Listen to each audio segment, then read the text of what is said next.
Good afternoon, everyone.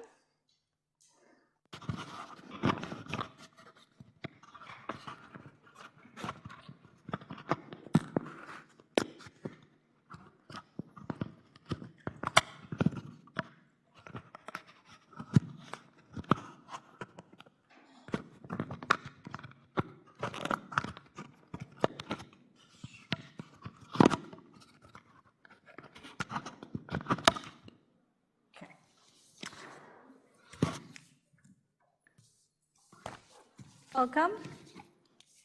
Let's look at Director's Duties Part 2. Now, before we proceed, let's recall what we did last week. What did we do last week? We did Director's Duties Part 1, where we looked at 2 duties. What are the duties that we looked at? Duty of care and diligence, and duty to exercise powers in good faith and for a proper purpose. We looked at the common law for duty of care under negligence, as well as we looked at the general law or equity when we looked at duty to act in good faith and exercise powers for proper purpose. And we looked at the statutory equivalent under Section 180 sub 1 and 180 sub 2. We also looked at Section 181 sub 1 sub A and Section 181 sub 1 sub B. Now, when we looked at duty of care and diligence, we said that we compare the director with that of a reasonable director, and we see whether or not this director has executed their business decisions as a reasonable director in their position and circumstance would. All right? And the question is, there will always be benchmarked against a reasonable board of directors. Now, in the exams, if you want to identify a question on duty of care and diligence, you have to read the facts of that question to see whether or not they're making a business decision. If they're making a business decision, then you know you need to talk about duty of care and diligence and Section 180 sub 1. And when you talk about Section 180 sub 1, you will also need to talk about the business judgment rule under Section 180 sub 2, which is a defense only for Section 180 sub 1. Now, under the duty of care as well, the directors owe a duty to prevent the company from entering into an insolvent trading. That comes under Section 588G. All right? The director must not allow the company to trade while being insolvent. And if they do allow it, then this director or the board of directors will be found to be personally liable for such transactions. And when you discuss Section 588H, G, you need to also discuss 588H, which are defenses related to Section 588G. So again, given the context of an exam question, you have got a board of directors making a decision to enter into a transaction. The first thing, they're making a decision. You need to determine whether they've made a good decision or not. And if they've not made a good decision, the chances of them being in breach of their duty of care and diligence is high, so that's what you look at. And if the question states that the company has gone into liquidation or there is a liquidator appointed, now that's your clue to also discuss Section 588G and 588H. Now, in the context of Section 181 sub 1 sub A, that is to exercise the powers in good faith and for a proper purpose, how do you determine that this is a question related to Section 181? Normally, the exam question will be issuance of shares. When there is an issuance of shares and the issuance of the shares is motivated by some other reason than the legal reason, then you're looking at Section 181. All right? What is the legal reason of issuing shares? It is to raise capital. Now, if the board of directors are issuing the shares because they want to defeat a takeover bid, or they want to dilute the shareholding of a particular shareholder. Now, if these are the motivations that the particular directors or board of directors have, then you're looking at Section 181. And there are two tests that you need to use, the single-purpose test, which comes under the case of Howard Smith and Ampol Petroleum, and the but-for test, which comes under the case of Whitehouse and Carlton. All right, so that in a nutshell is what we did last week. Now let's look at what we're going to do this week. This week, at the end of the lecture, you should be able to understand what is meant by duty to prevent conflict of interest. That is the most important thing that we're going to learn here. And we're going to understand also when you have conflict of interest and the disclosure of material personal interests. All right? When do you actually disclose material personal interest? And to whom do you actually disclose this material personal interest? We want to also understand the law surrounding related party transaction. What do we mean by related party transaction? Who in law is a related party? That is what we want to determine. And last but not least, to know when members in general meeting can ratify breaches of directors' duties.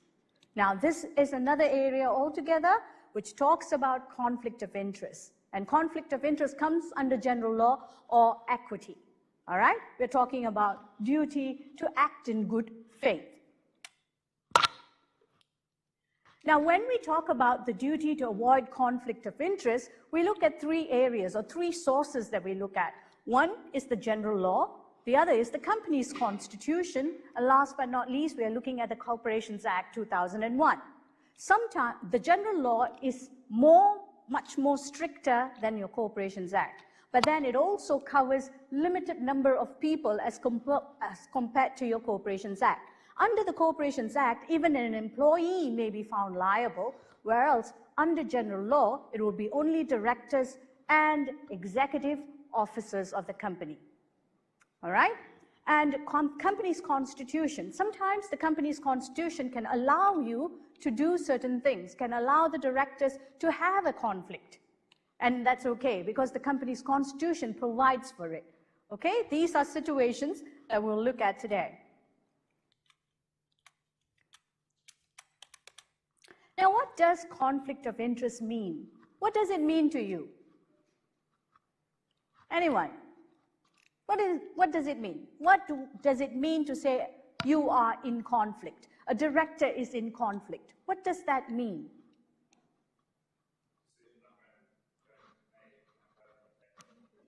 Sorry? All right, the decision that you're going to make is going to affect you on a personal capacity. All right? Now, assuming I am a director of a company and I have a property for sale, all right? And I am now going to sell this property to this company that I'm a director in. What is my interest in this property? What do I want to obtain from this sale? The highest price possible, correct? I want to get the most out of it. I want to sell this property at a high price. Now, at the same time, I'm a director of the company which is purchasing the property.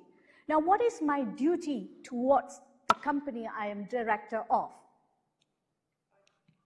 To get the lowest price possible for the property, isn't it? So on one end, I want a high price for the property on my personal capacity, and the other end, I have got a duty in this company to obtain that property at the lowest possible price. So have I put myself in a position of conflict? Yes, I have. So this is what they say, conflict of interest, where your personal interest is in conflict with your duty as a director of the company. All right? So it doesn't matter whether you are going to earn a profit or you made a loss. It doesn't matter what is the outcome of it. As long as you've placed yourself in that position of conflict, that is a conflict of interest. Get it?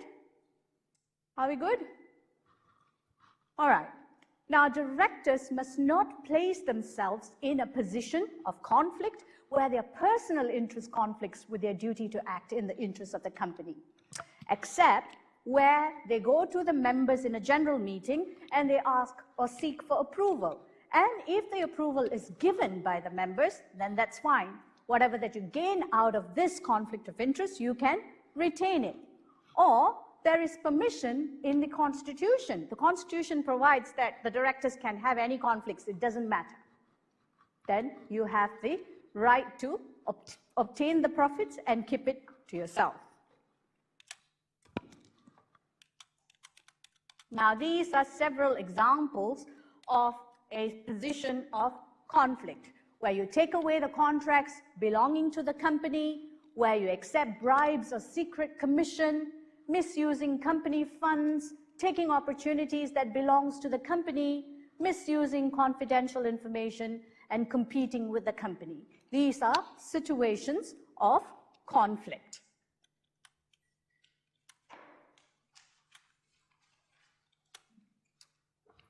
Now, in the case of Aberdeen Railway and Blackie Brothers, what happened was that they were in the business of railways. They were doing railway fittings, in the carriages of the railway.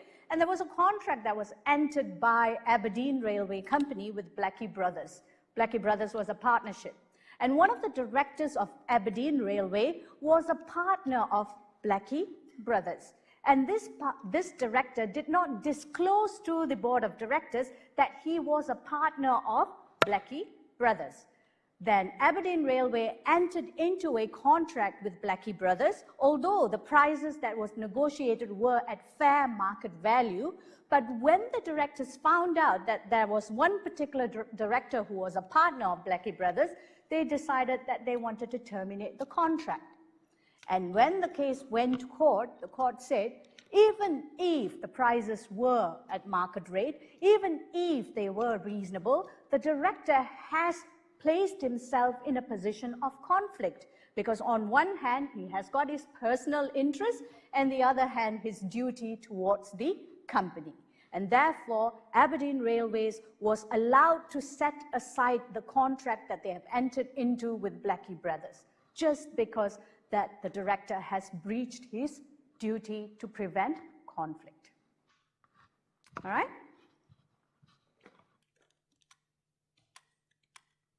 Now, Cook and Deeks, you probably want to put an asterisk on this case, because if you get a question on conflict of interest, the facts of your case would be quite similar to Cook and Deeks. All right? Now, what happened in this case was that there were 4 directors in Toronto Construction, and these were companies which were involved in railroad buildings. All right? They constructed railways, or railway tracks, sorry. And they then had some problems, internal problems. Out of the 4 directors, who were also shareholders, 3 of them did not like one particular director and shareholder, which was Cook's. And what they decided to do was that they decided to enter into a transaction. They were negotiating a contract, and they actually secured the contract, and subsequently they formed another company and transferred this contract to the other company. And because they were also the major shareholders, they came back to Toronto Construction. They actually initiated a members meeting where they approved the transfer of that company contract to the other company, and they also said that they will sell some of the machineries of Toronto Construction to the new company. Now, Cooks obviously was not going to be very happy, because he is not one of the directors or shareholders of the new company, and therefore he decided to take action against these 3 directors who have actually taken the business of the company. And what do you think? Did these 3 directors place themselves in a position of conflict?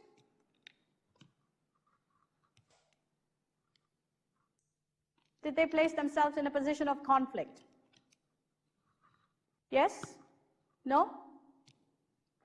If they have taken the contract away to another company, what is their interest? Their interest is in the profits that they're going to make in relation to the contract. What is their duty to the company? To ensure that the company receives its contracts and is profitable. So here, these directors have placed their interests above the duty towards the company, and therefore the courts held that they have breached their duty to avoid conflict of interest. Right? Next, directors must not take corporate opportunities, and this was considered also in the case of Peso Silver Mines Limited and Cropper. Now, this was a case which was completely the opposite, all right? It was not like Cook and Deeks. Now, what happened in this case was that the company actually rejected an offer to buy a speculative mining claims, and Cropper was the director at that point in time. Subsequently, new management took over the company, and Cropper was terminated of his services. And Cropper then decided to go and buy this speculative mining opportunity, and he did strike gold. At that point in time, what happened was that the company decided to sue him and said he has acted in conflict of interest. So the question before the court was, did he act in conflict of interest? What do you think? Here was a company who rejected the ability to pursue this speculative mining opportunity. Later, they sacked Cropper, who went on to purchase this opportunity, and he did well. Now, the company comes back and says, you have taken an opportunity that belongs to us, and therefore you have to return it to us. You have acted in conflict of interest. Has the director acted in conflict of interest? That's what the court said, all right?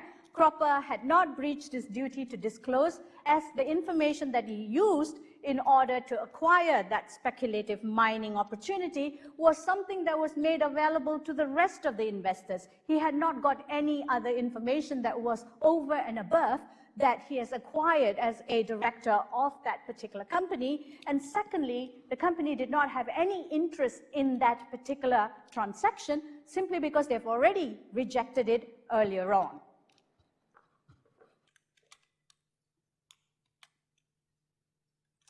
All right, what about in a situation where the company is unable to take up that opportunity? The company does not have any means to take up the opportunity, and the director has stepped in. In such a situation, would it be still considered a conflict of interest? Here, the company cannot afford to take up that opportunity, but I have come in as a director and I have taken up the opportunity. Will I still be in conflict of interest?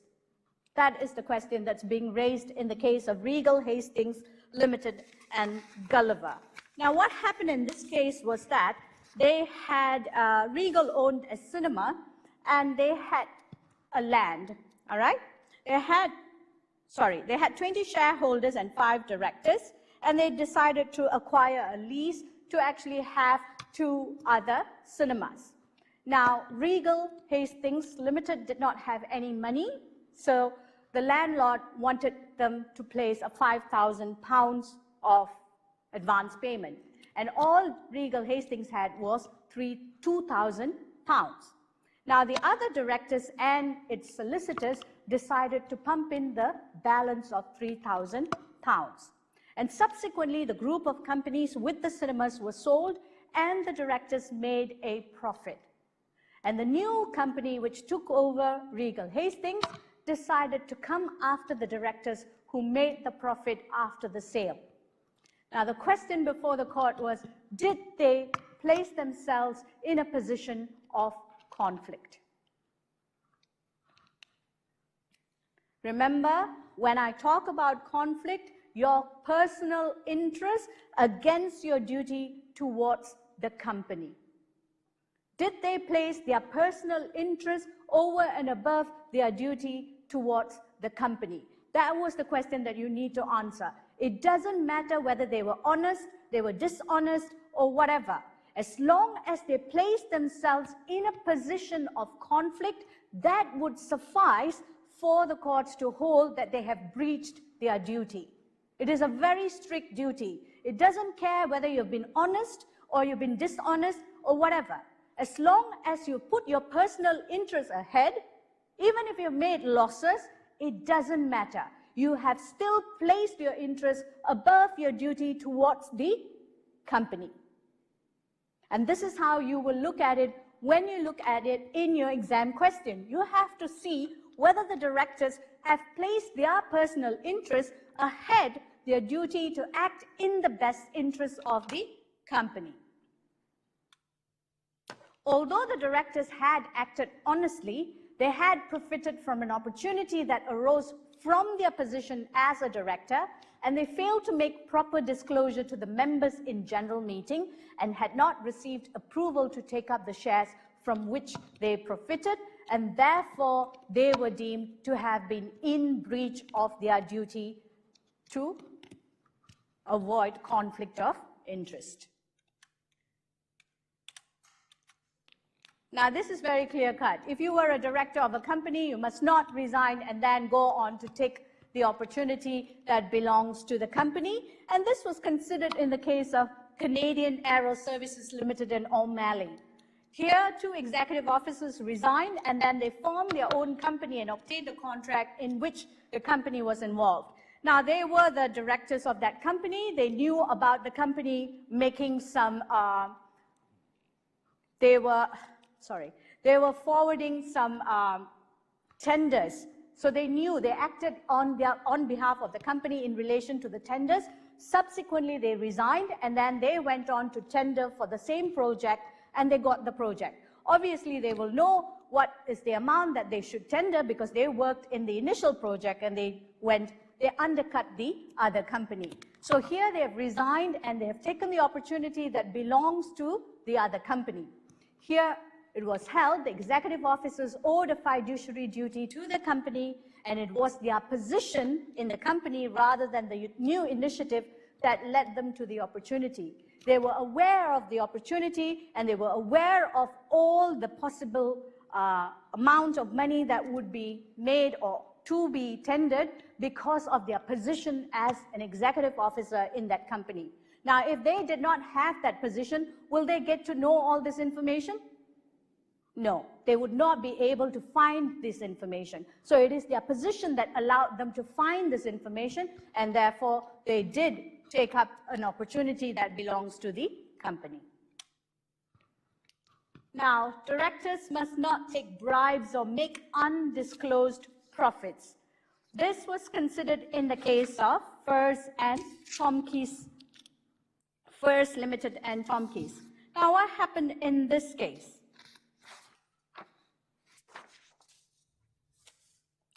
Furs Limited was involved in the business of making fur coats. All right, of course it says Furs, so Furs Limited was involved in the business of making fur coats, and they wanted to sell off a section on tanning and dyeing animal skin. All right, so they had a section on tanning and dyeing. They actually wanted to sell off that section to another company, and Tomkeys was their managing director who was in charge of the discussion and the negotiation of this particular contract with the other party, the third party. Now, during negotiation, the third party offered Tomkeys a job. All right, they offered him a job, and they also promised him a payment of £5,000. After the negotiation was over, initially Furs Limited offered the section for $8,500. They also offered the formula for $5,000. So together it was a payment of about $14,000, thereabout. But after the negotiation, they did not sell the formula. They just sold the section for $8,500, and another $5,000 was given to Tomkeys over and above his job opportunity with the opponent company. All right? The reason why they did not buy the formula is because now they've got Mr. Tomkeys here who knows the formula. He can now go to the new company and give that formula free of charge. Why do you need to pay for it? So that's the reason why he's got some bribe. And later on, after the sale was completed, Furs Limited got to know about, or the other directors of Furs Limited got to know about Tomkeys' arrangement, and they decided to bring an action for breach of duty to avoid conflict of interest. What do you think? Has Tomkeys placed himself in a position of conflict? It's clear-cut, isn't it? He has placed himself in a position of conflict. Right? So Tomkeys had breached duty to avoid conflict of interest. Now, what we looked at was under the general law. We looked at general law, we looked at the cases, and we said that in the general law, it says, so long a director puts his personal interest ahead of his duty to act in the best interest of the company, we are talking about conflict of interest. However, this conflict of interest can be resolved if you get approval from the members in a general meeting, or the Constitution allows the directors to keep whatever that they have obtained due to a conflict. If this can be shown, then they are safe. There's no conflict of interest. Otherwise, they will be found to be in breach of their duty to prevent conflict of interest. All right? So what you need to do is that you have to first establish that there was conflict of interest. The second thing you have to look on your facts is that whether or not there has been any disclosure made to the directors as well as to the members in a members' general meeting. If there is no disclosure, does the Constitution actually provide for such provisions? If it does, then they are not in breach. If it doesn't, then they are in breach of their duty. Okay? Next, we look at section 182 and 183. Section 182 tells us that the directors must prevent the duty, must prevent any conflict of interest by misuse of their position for their own benefit or a benefit of anyone who's related to them, all right, for anyone else. Basically, they must not misuse their position to obtain any interest for themselves or any interest for anyone related or connected to them. So that's what section 182 talks about, misusing of position. And it is a statutory version of Regal, Hastings, and Gulliver. All right? Section 182 is breached by if a director gains an advantage or causes a detriment to the company, even if he doesn't make any profit out of it. So section 182 is specific. It is misuse of position. Section 183 relates to misuse of information. Now you can look at Q and R. Officer does not actually have to make a profit so long as they intended and believe that the result will give them or some other person an advantage or cause a detriment to the company, that would suffice. And misuse of information is under section 183. So in a question related to conflict of interest, you'll start off with the general law, you will explain what the general law states, and then you will move on to talk about section 182, misuse of position, and section 183, misuse of information. You misuse the information that you have obtained in your position as a director for your own benefit or the benefit of another to the detriment of the corporation. So that's what you are looking at. And information does not have to be secret or confidential, as was stated in the case of McNamara and Flavel.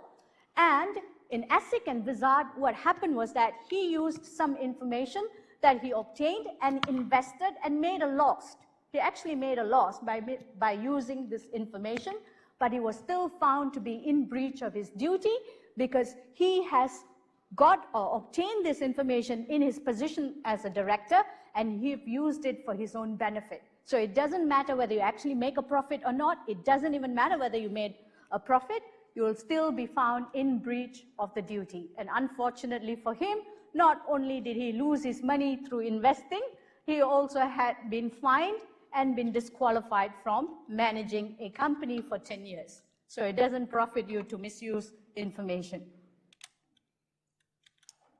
Now, the next thing we're going to consider is the company's constitution. Sometimes it is common for the company to have a constitution which has a clause which says a director is not disqualified from holding office because the director has an interest. A director is required to make a disclosure of any interest with the company to the board of directors, and subject to the statutory provisions, if permission is granted through the Constitution, members' resolution is not required for breach of general law duties. So if the Constitution allows the director to retain whatever profits he makes as a result of a conflict, then there is no need for a members' meeting to actually approve such a transaction. However, disclosure has to be made to the directors. Now, let's talk about the difference between conflict of interest and material personal interest. Is there a difference?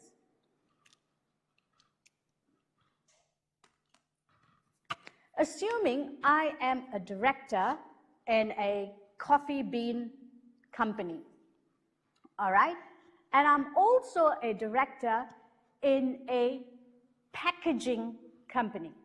Now, as a director in a coffee bean company, I have proposed that this company, in packaging their coffee bean, should actually transact with the company that I am a director in for the packaging. All right? Now, is my interest in the packaging business and my duty towards the company which produces the coffee bean is in conflict? Is it in conflict? Remember, the first example is I have a property that I want to sell, and I want to sell it to this company. So there is a conflict because my personal interest wants to obtain the best price for the property, and my duty towards the company is to obtain the lowest price possible for the company. So there is a conflict. Now the situation is reversed. I am now a director in the coffee bean company, and I'm also a director in the packaging company. Now, are these two businesses in competition? They're not. So, do I actually have a conflict position to obtain the best price for the packaging?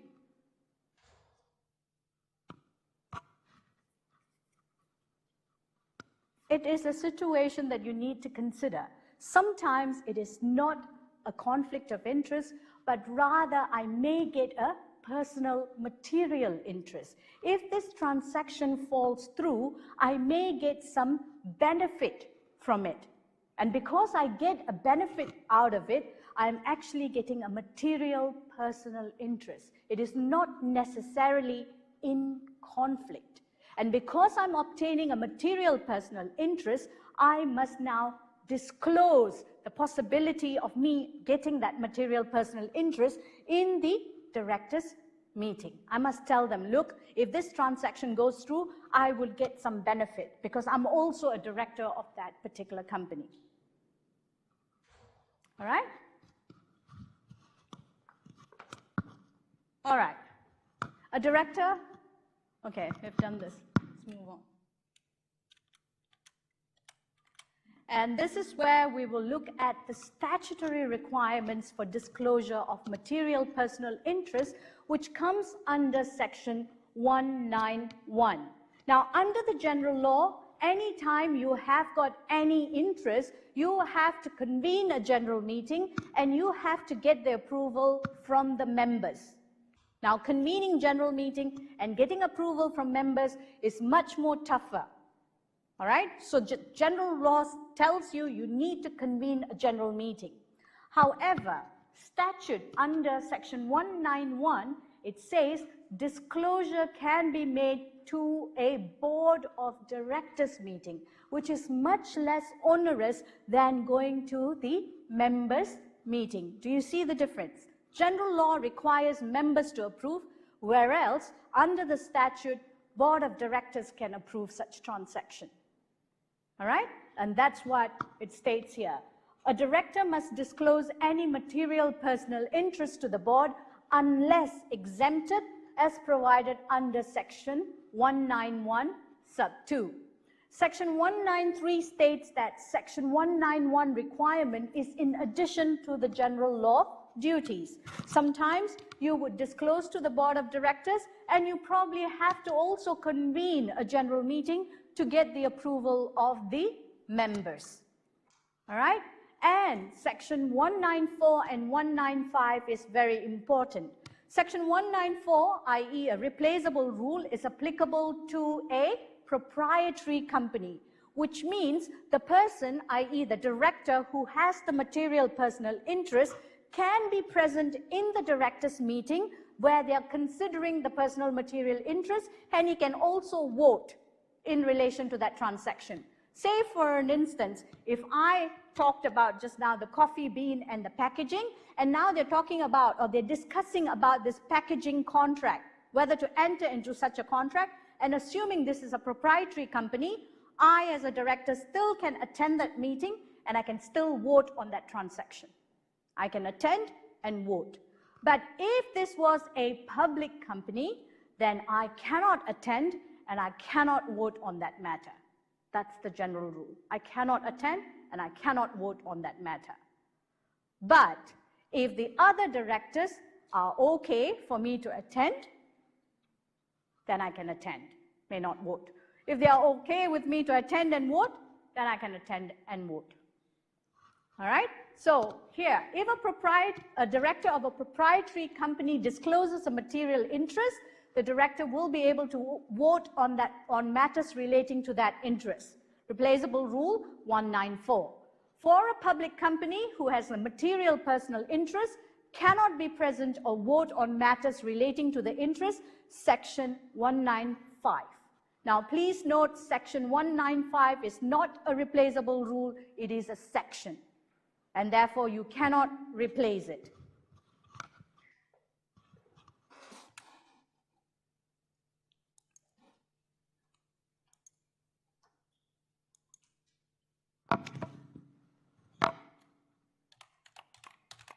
So for those of you who've got the statute, you can actually go to the section.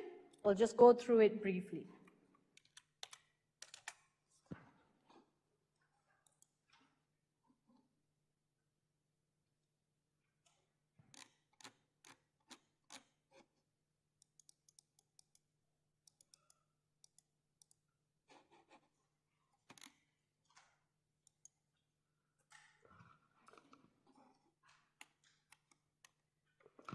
Okay, this is in relation to material personal interest and the director's duty to disclose. Sub 1, a director of a company who has a material personal interest in a matter that relates to the affairs of the company must give the other directors notice of the interest unless subsection 2 says otherwise. And subsection 2 tells you the director does not need to give notice of an interest under subsection 1 if the interest is one that arises because the director is a member of the company and is held in common with the other members of the company, or arises in relation to the director's remuneration as a director of the company, or relates to a contract the company is proposing to enter into that is subject to approval by the members and will not impose any obligation on the company if it is not approved by the members, or arises merely because the director is a guarantor or has given an indemnity or security for all of or part of the loan to the company, or arises merely because the director has a right of subrogation in relation to a guarantee or indemnity referred, and there are various other things that you can look at. Now, sub 3 says the notice required by subsection 1 must give details of the nature and extent of the interest and the relation of the interest to the affairs of the company. All right, so they must serve the notice. And they may have or give other directors a standing notice about the interest. A director of a company who has an interest in a matter may give the other directors standing notice of the nature and extent of the interest in the matter in accordance with subsection 2. This can apply, but I'm going to look at section 194. Now look here, it says voting and completion of transaction in a proprietary company. If a director of a proprietary company has a material personal interest in a matter that relates to the affairs of the company, and under section 191, the director discloses the nature and extent of the interest and its relation to the affairs of the company at a meeting of the directors, or the interest is one that does not need to be disclosed under section 191, then the director may vote on matters that relate to the interest, and any transaction that relate to the interest may proceed, and the directors may retain the benefits under the transaction even though the director has interest, and the company cannot avoid the transaction merely because of the existence of the interest. So here it is all, you need to prove all of it, and the director of a proprietary company may be able to retain any profits that he obtains out of that transaction. Now for section 195, sub 1, a director of a public company who has a material personal interest in a matter that is being considered at a directors meeting must not be present while the matter is being considered or vote on the matter. So if he's present, then he can't vote on the matter. All right? And sub 2, the director may be present and vote if directors who do not have a material personal interest in the matter have passed a resolution that identifies the director, the nature and extent of the director's interest in the matter and its relation to the affairs of the company, and states that those directors are satisfied that the interest should not disqualify the director from voting or being present. All right? And sub 3, the director may be present and vote if they are so entitled under a declaration or order made by ASIC. All right? Okay, sub 4. If there are not enough directors to form a quorum for the directors meeting because of subsection 1, one or more of the directors who have a material personal interest in that matter may call a general meeting, and the general meeting may pass a resolution to deal with the matter. Now, sometimes in an exam situation, you need to look at the number of directors there are. And for a public company, what is the minimum number of directors that we should have? 3. Very good. And out of the 3, if 2 has material personal interest, will you have a quorum? In such a case, you need to call a general meeting to consider the matter. So you need to see whether or not you will have a quorum in relation to the disclosure. And these are some of the things that you need to look out for in the exams if you actually have questions in this particular area.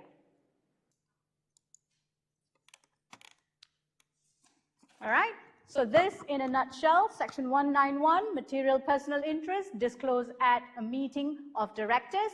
Interested director may still vote and retain the benefit, and if constitution is silent, then you have to declare it at a general meeting. Under public companies, section 191, same as proprietary company. However, they cannot vote, or if they are allowed to be present and to vote, then a declaration has to be done by the board of directors to satisfy the requirement that they are satisfied that this person's material personal interest is not going to affect so much the transaction. And where the board of directors quorum of the 2 required is not fulfilled, then a general meeting needs to be held. Okay? And they also need to declare this in a general meeting. Okay.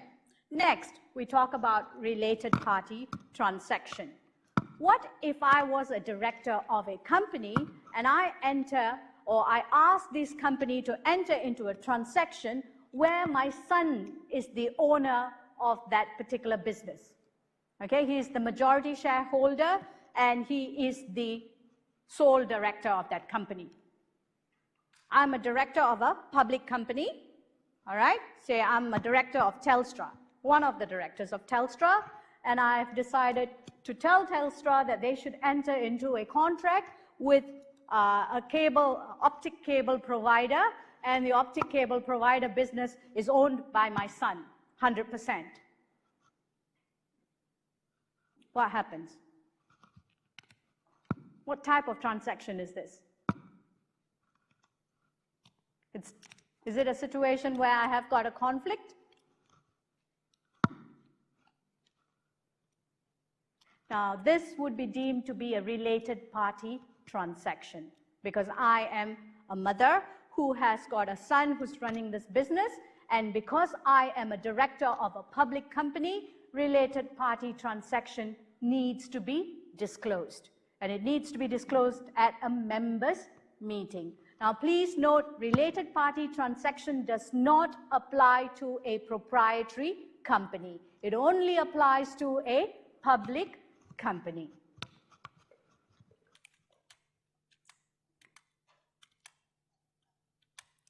Now, we consider Chapter 2E, and it applies only to public companies. Section 207, the purpose is to prevent directors giving away the company's assets.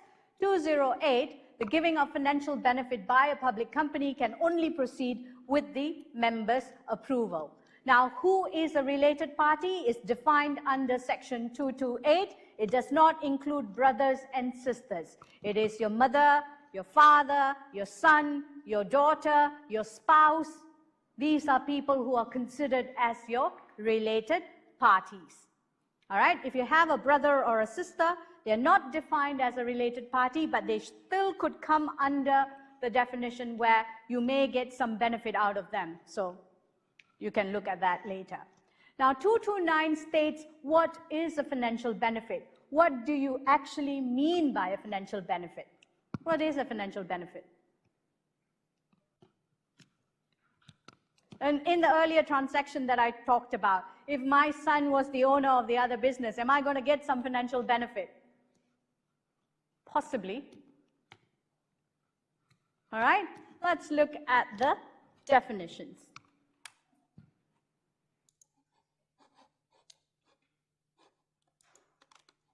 And for those of you who are using the statute, you probably want to look at those sections simply because you're going to bring it to the exam hall. You want to highlight it. Do not write anything on it, but you can highlight it.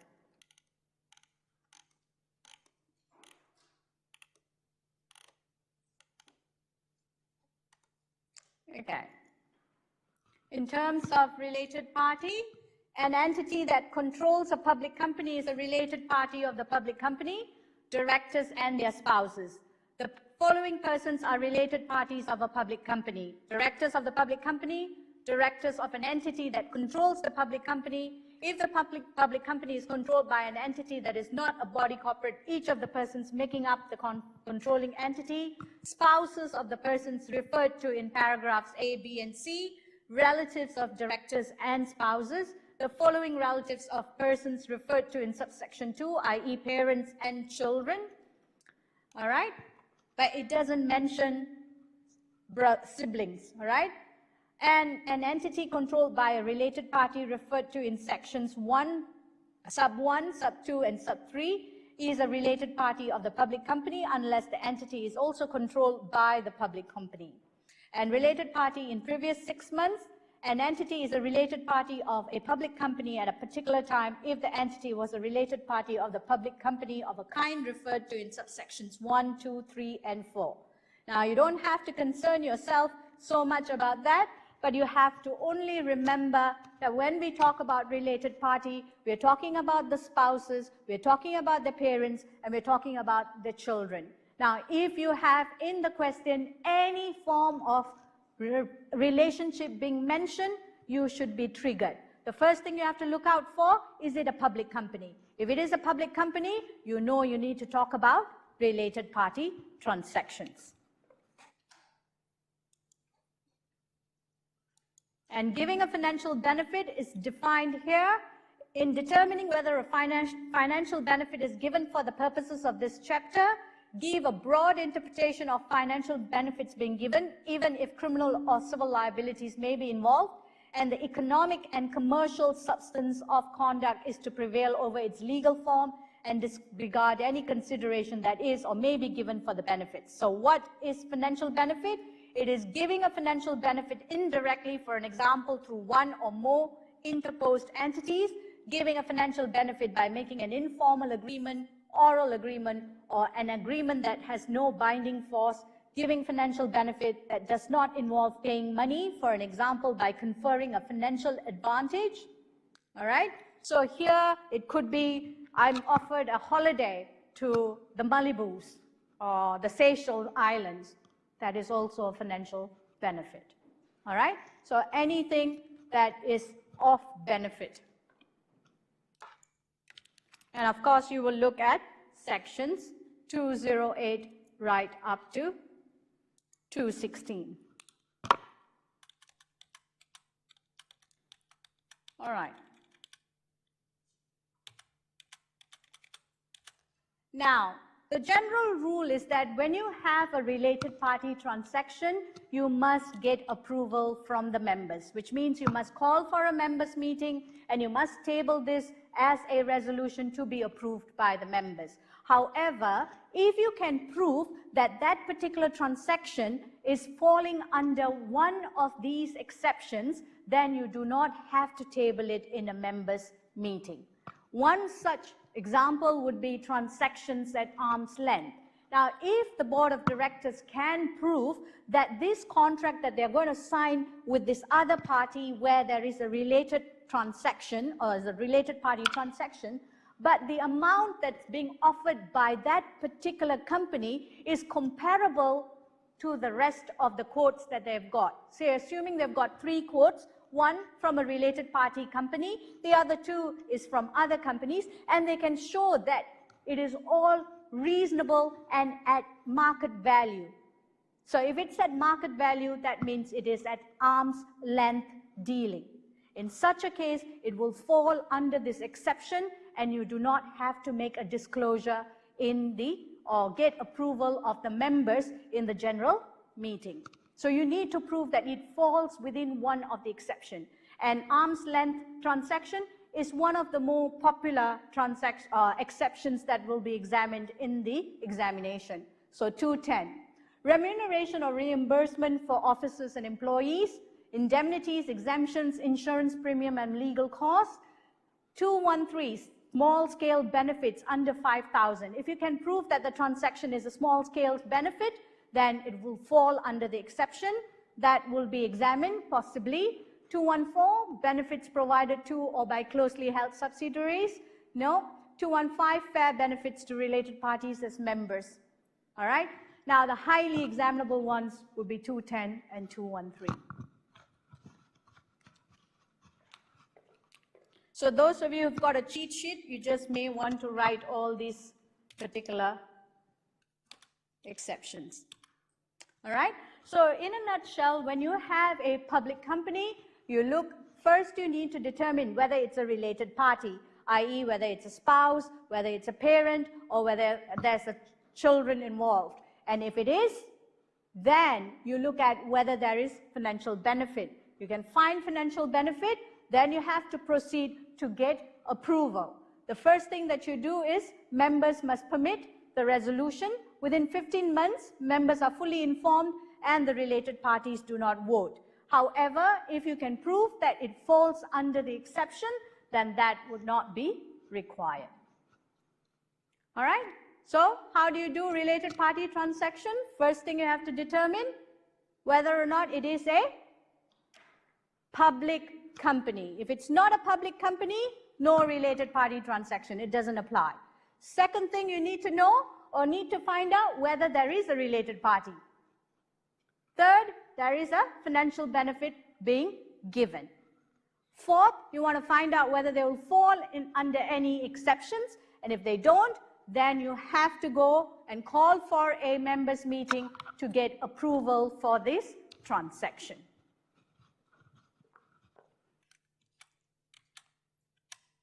Now, what are the consequences of contravention? From section 180 right up to 183, this is a civil penalty provision, which means to say you don't send the director to prison, you just ask them to pay a fine and you disqualify them as directors. All right?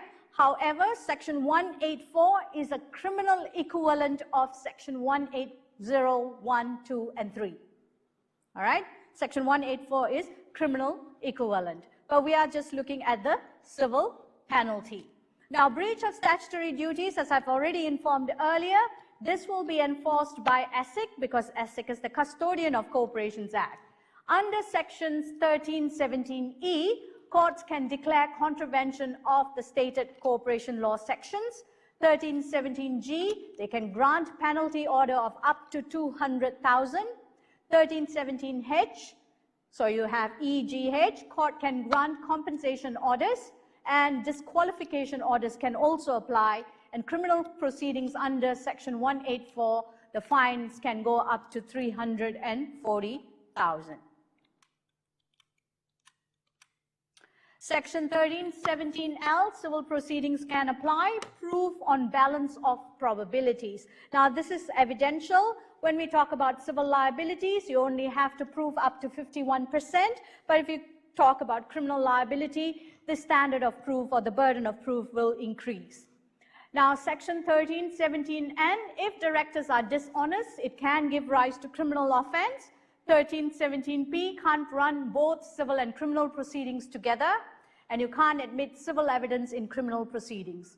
Now, that's pretty standard, and it's civil procedure and criminal procedure are different areas.